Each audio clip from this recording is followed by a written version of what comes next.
Hello, everyone. Welcome to another episode of Play on GAA podcast.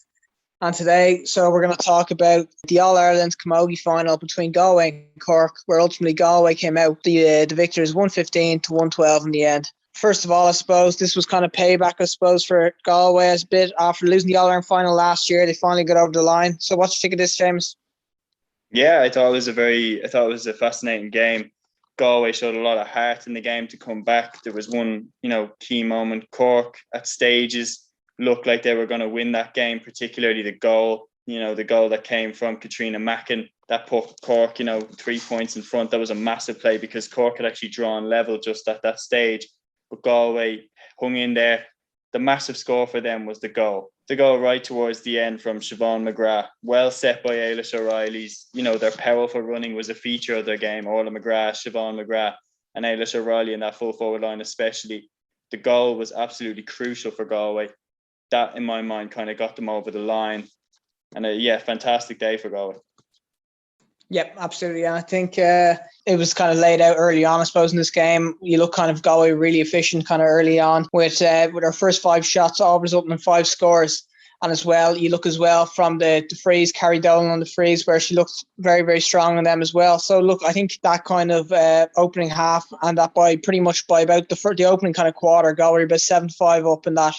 And that kind of laid the groundwork for what I suppose came. I know they only went in 9-8 at half time, but Galway definitely seemed to be kind of probably the stronger of the two in the first half. And look, that first half was absolutely vital, I suppose, for them kind of settling into the game and ultimately coming out on top later on. You're dead right, yeah. And one thing that you were mentioning there is the midfield battle was absolutely massive. And, Cork were very strong in there. Aisling Thompson, Hannah Looney, even Chloe Sigerson, who played wing forward, kind of dropped deep into the midfield, and she had a big impact. But the key thing is that Galway, they were competing with Cork in the midfield. Niamh Kilkenny, and in particular for Galway, Aoife Donoghue was fantastic as well. The work rate, the amount of running that she did. And the key difference was when Galway were getting the ball into their forwards, as you mentioned there yourself, and you were spot on with it, is Galway were taking their chances. Their first 5 shots resulted in 5 points, as you've said. Carrie Dolan was, laser accurate on the frees. And even when they took off Carrie Dolan in the second half, which, to be honest, at the time, I thought would be a mistake, Eilish O'Reilly got the first free pretty much straight after Dolan went off, and she absolutely nailed it. And that brought it back to a 1-point game. And this was very soon after Cork had got their goal. And I think that Galway were deserving winners, even though Cork gave them a mighty game. Yeah, absolutely. And look, after the halftime, and what was like a relatively high enough score in first half, I suppose, it kind of went very cagey, I suppose, after that.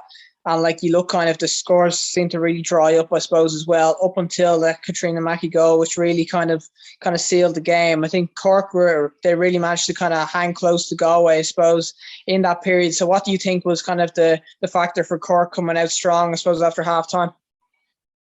I think that they realised that they had to be more efficient with their attacking. I think that they weren't as direct as Galway were.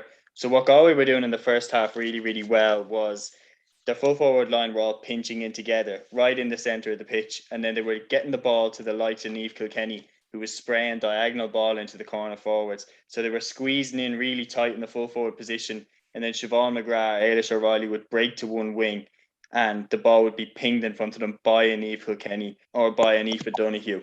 And that was a massive feature of their first half. And I think Galway, in the second half, they couldn't really do that as much. Cork kind of copped onto it a little bit, I thought. And then Cork got a little bit more efficient, particularly when, Linda Collins came on. She had a big impact on the game, and she set up Catríona Macken really well for that goal. That put Cork 3 points ahead. And up until that point, Cork had actually never led Galway. So the fact that they'd hung in there for so long, I was really impressed with. And then to get that goal and to go ahead with that goal, I honestly thought the Cork were going to go on and win the game from that position. So to me, it really shows the strength, the mental strength that this Galway team must have to come back from that, especially the way that they lost last year's All-Ireland Final too. They must have been getting a sense of deja vu when that goal went in. Yeah, look, and so like we kind of talked about kind of that strong kind of period for Cork in the third quarter, I suppose, but like what do you think was kind of the decisive factor, I suppose, in them kind of seizing back the initiative and ultimately kind of pulling away and winning by 3 points in the end? I think their composure was absolutely crucial because they got the sucker punch of the goal. and they responded to it with some huge points.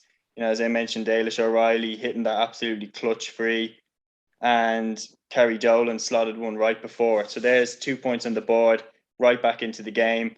And then Siobhán McGrath's goal, that completely turned it. So Cork, following that goal, they didn't score until Orla Cronin scored a point in the 58th minute. So Cork really don't have anything to blame but themselves. They had it right there for them, and they just didn't push on. Orla Cronin, they were very reliant on her coming towards the end. They seemed to freeze up when they got so close to winning the All-Ireland. And Galway's kind of experience of being there on final day, that really told.